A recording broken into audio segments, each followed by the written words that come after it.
sustain អ្នកទាំងអស់គ្នាសម្រាប់វីដេអូនេះខ្ញុំចង់បង្ហាញពី basic command មួយចំនួនសម្រាប់ Ubuntu server អញ្ចឹងជាដំបូងយើងអាច login ចូលទៅក្នុង Ubuntu server របស់យើងបាន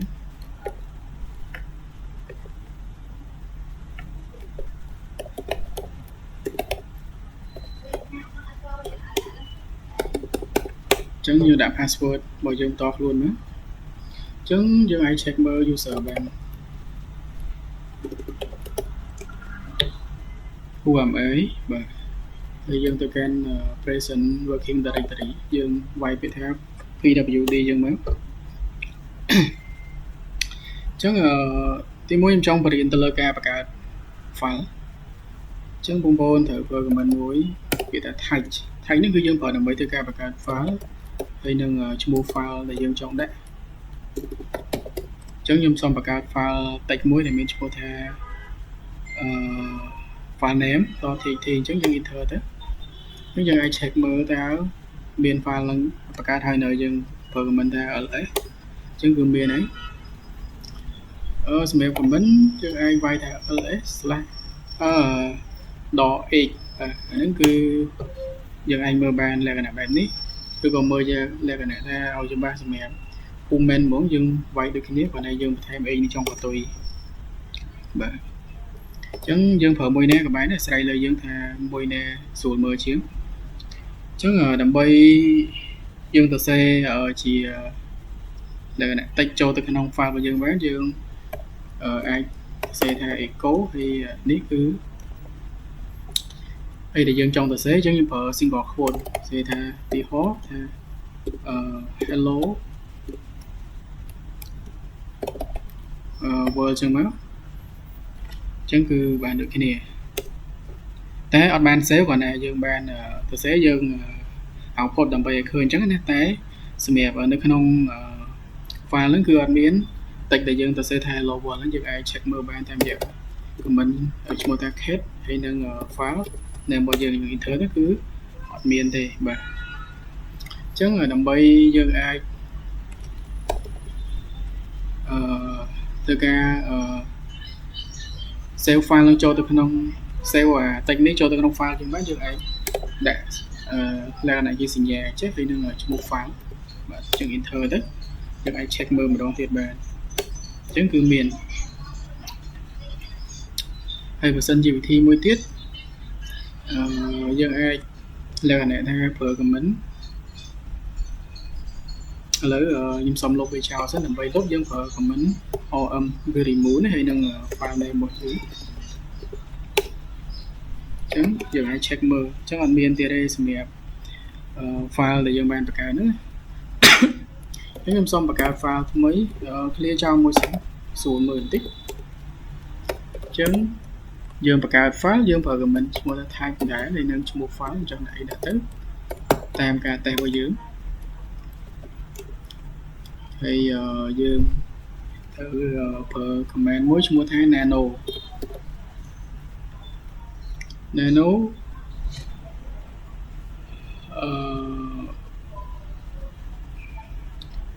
ើយនឹងឈ្មោះ file name របស់យើងបាទ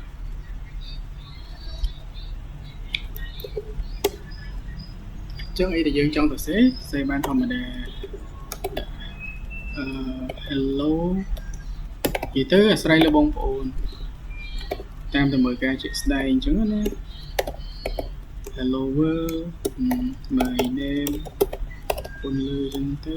ងទៅ student ctech ទីហោអញ្ចឹងដើម្បី save យើងប្រើ control x ណាបងប្អូន control x បន្តមកយើង yes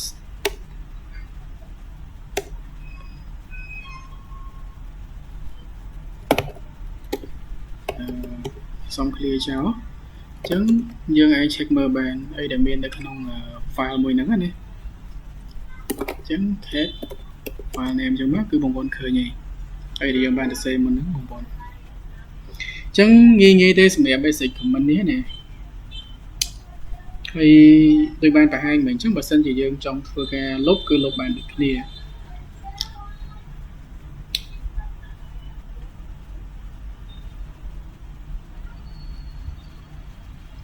ចឹងដើម្បីលុបទៅលើ file ហ្នឹងបានគឺដូចបង្ហាញបងប្អូនមិញអញ្ចឹងគឺ OM ចឹងមកអាហ្នឹងគឺ remove ហើយនឹង file name គឺយើង remove បានបាទចឹងមួយទៀតបើសិនជាយើងចង់លុបឲ្យមានការ alert ជា mistake ណាឥឡូវខ្ញុំសូមបង្កើត file ឈ្មោះថ្មីទៅមួយទៀតជាឧទាហរណ៍បងប្អូនមិនលុបចោលបាត់ហើយ t ចឹងយើងដើម្បីលុបយើងប្រើ OM តមកដក v យើងមកហើយនឹងឈ្មោះ file របស់យើងចឹងនឹងមានការ alert ប្រាប់ថា file មួយនេះគឺបានធ្វើការ remove បាត់ហើយបាទ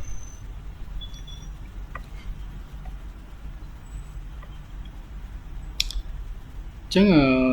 សម្រាប់ comment មួយទៀតគឺយើងប្រើដើម្បីធ្វើការបង្កើត folder អញ្ចឹងយើងប្រើថា mkdir making directory mkdir អញ្ចឹងបងប្អូនចង់ដាក់ឈ្មោះអីឈ្មោះទៅឧទាហរណ៍ខ្ញុំថា folder name បាទហើយយើង enter មកអញ្ចឹងគឺមាន folder មួយ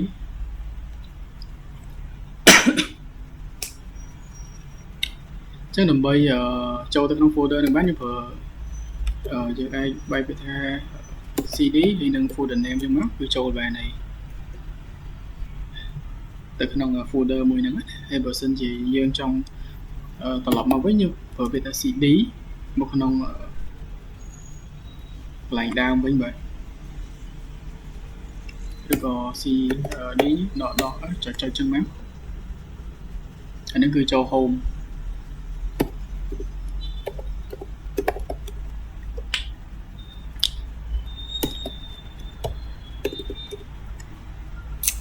ចឹងដើម្បី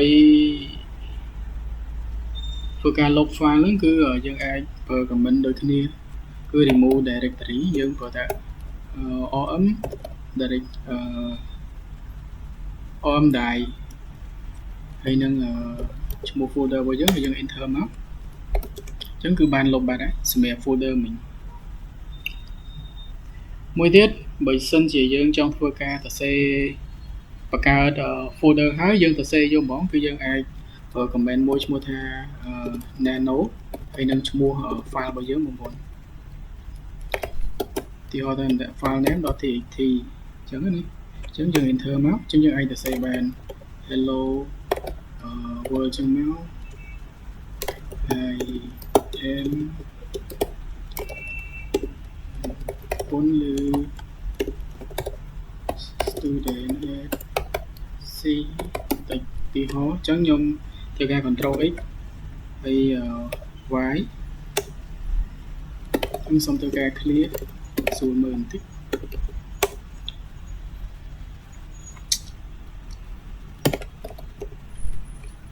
អញ្ចឹងដើម្បីបង្ហាញអីដែលយើងបានសរសេរទៅក្នុង file មិញយើងសរសេរធម្មតាបងប្អូនឥឡូវសុំ ls ដើម្បីបង្ហាញឈ្មោះ file អញ្ចឹងយើង cat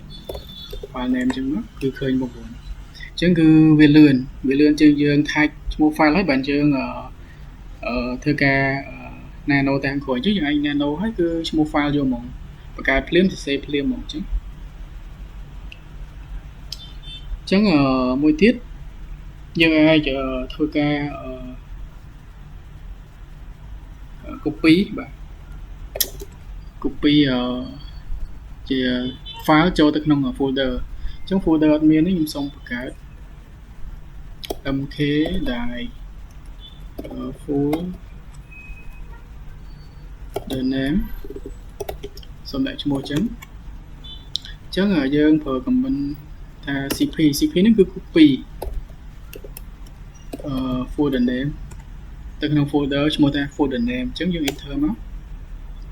អញ្ចឹងយើងអាចចូលទៅក្នុង folder name ls នឹងឃើញមានឈ្មោះ file មួយដែលយើងបាន copy ចូលបងប្អូនអញ្ចឹងមួយទៀតគឺរបៀបនៅក្នុងការ rename ទៅលើឈ្មោះ file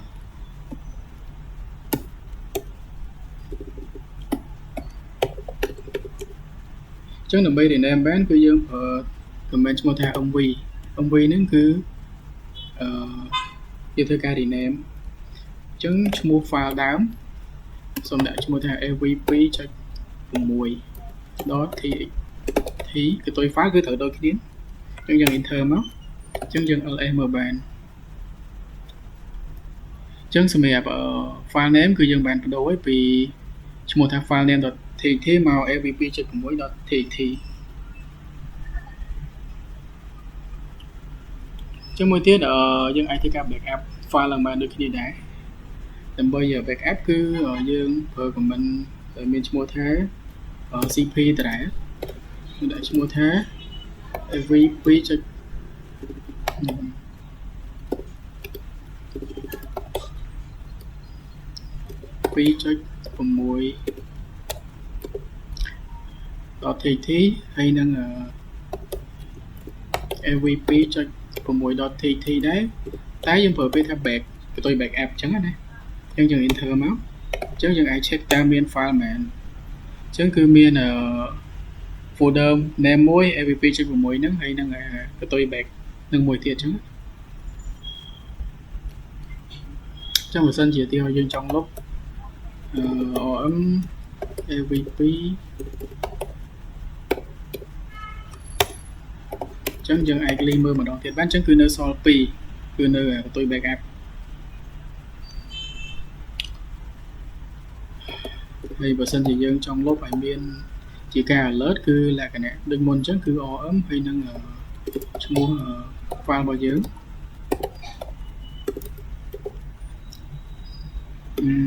យើងត្រូវប្រើថា .v ហើយនឹងឈ្មោះ file ជាមិនត្រូវណាenter មកចឹងគឺបាន remove បាត់ហើយយើងអាច click មើលបាន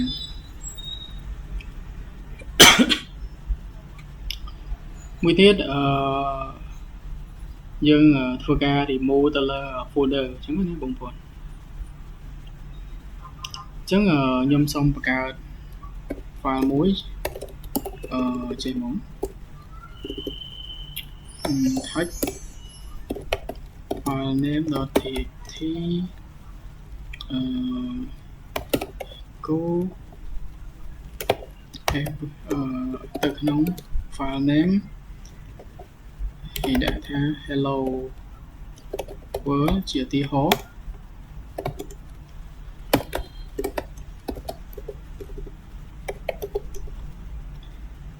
ចឹងខ្ញុំសូមធ្វើការ copy ច្រឡំធ្វើការ move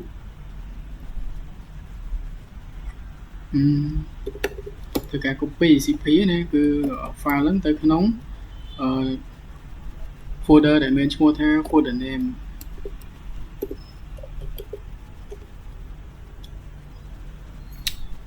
ចឹងយើង cd ចូលទៅក្នុង folder មួយហ្នឹងទៅគឺមាន file ហ្នឹងហើយចឹងមួយទៀតយើងនឹងធ្វើការ remove ទៅលើ folder ហ្នឹងចោលដោយមាន file មួយនៅក្នុងហ្នឹងហើយមានជាតិចដែលយើងបាន save មុនហ្នឹងចឹងណាចឹងយើងប្រើឯកសារលបងថា mk ដែរ remove directory ហើយនឹងឈ្មោះ folder របស់យើងចឹងគឺវាដាក់ fail to remove គឺយើង remove អត់ទៅទេបងប្អូនបើសិនជាវាមានជា folder ហើយមានជា data នៅក្នុង file ដែលមាននៅក្នុង folder ហ្នឹងណាចឹងយើងអាចសារមួយទៀតថា rm ហើយនឹង folder name ចឹងគឺ remove ទៅដូចគ្នា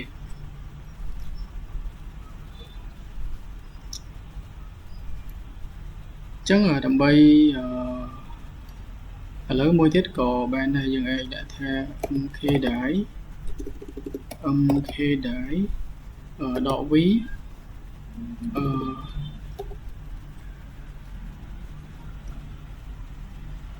ហើយ .v .vo ហើយនឹងឈ្មោះ folder ចឹងគឺទៅដូចគ្នា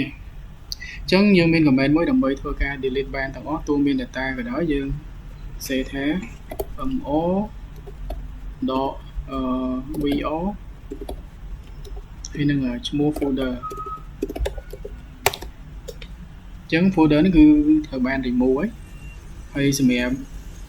file ដែលមាននៅក្នុង folder ហ្នឹងក៏បាន remove ដូចគ្នាយើងអាច delete មើលបានគឺអត់មានអីទាំងអស់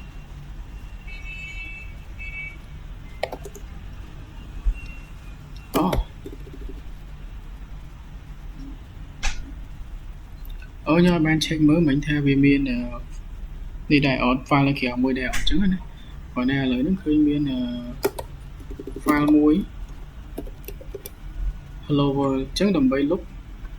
គឺដូចគ្នាយើងអាច rm vr ហើយនឹង file ចឹងគឺបានលុបបាត់ហើយ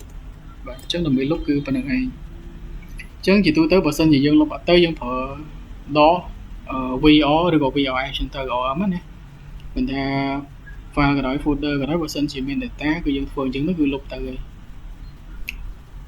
ចឹងវិធីលុបគឺមានប៉ុណ្្នឹងចឹងមួយទៀតខ្ញុំបង្ហាញ comment ទៅលើការ check ទៅលើ head page ណាដែលយើងបាច់ចូលផ្ទាល់គឺយើងអាចប្រើ comment ដើម្បីធ្វើការ check មើលបានចឹងទី1គឺ check ទៅលើ CPU យើង ls CPU ធម្មតាចឹងមកគឺឃើញមានទេចឹងខ្ញុំប្រើ CPU ចំនួន2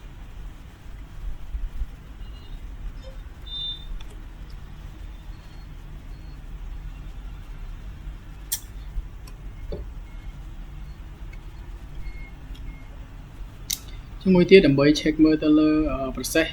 តែម៉ាស៊ីនមួយនឹងបើកមានអីខ្លះយើងអាចវាយពាក្យថា top comment ឈ្មោះ top អញ្ចឹងគឺ load មកហើយគឺ process ID គឺមានបើសិនជាម៉ាស៊ីនយើងដំណើរការទៅលើអីខ្លះគឺវានឹងបង្ហាញអញ្ចឹងណា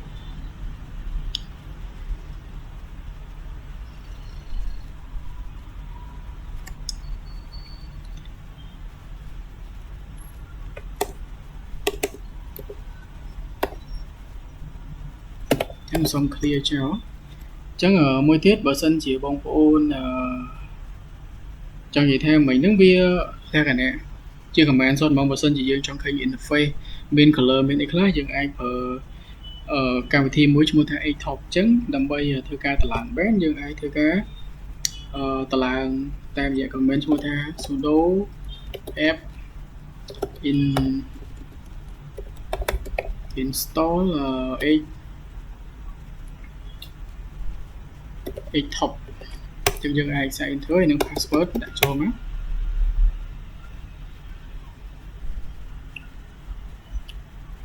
ចឹងដើម្បីចូលទៅប្រើបានយើងវាយ comment ឈ្មោះថា top ទៅគឺយើងអាចប្រើបានចឹងគឺវាមាន color មានអីស្រួលមើលចឹងណាជាងយើងប្រើ top មិញចឹងសម្រាប់ទៅលើអីដែល process នៅលើ device របស់យើងគឺវានឹងបង្ហាញមកហើយចឹងខ្ញុំសូមចាក់ចេញទៅប្រើ Adobe ចឹងដើម្បីធ្វើការ remove ទៅលើកម្មវិធីឈ្មោះថា Top នឹងបានយើងអាចធ្វើការប្រើ command មួយឈ្មោះថា sudo app remove top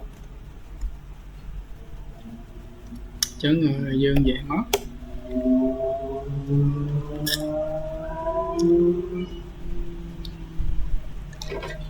ចឹងសម្រាប់កម្មវិធីមួយនេះគឺត្រូវបាន remove ចេញពីLinux របស់យើងទៅលើ server របស់យើងអញ្ចឹងយើងអាចធ្វើការ update មួយបន្ថែមបាន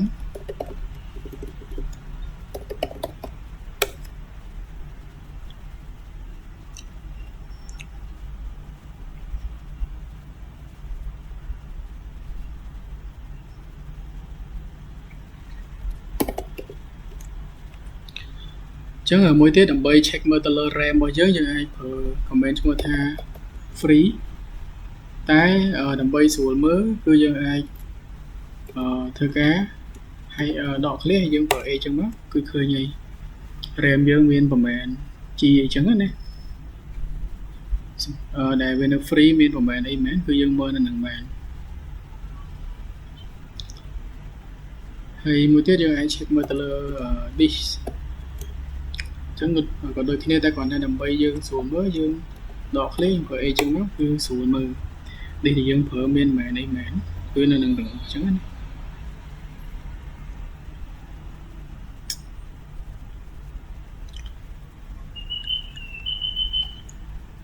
ហើយ comment មួយទៀតបងប្អូនអាចប្រើថា ls BLK leave lock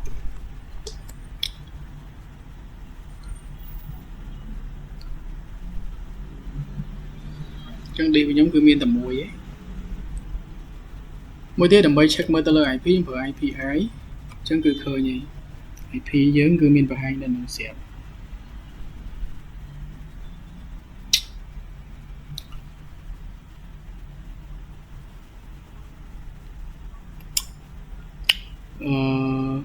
សម្រាប់ IP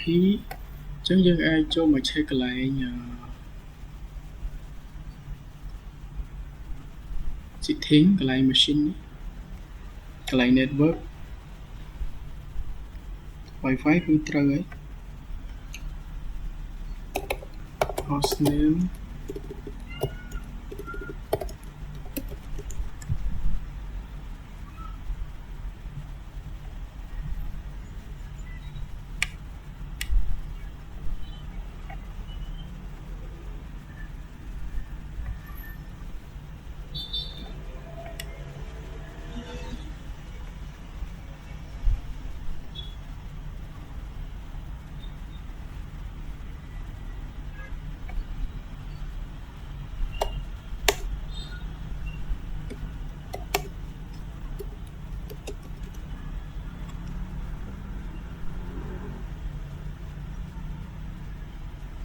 អានោះវាអាស្រ័យទៅលើ device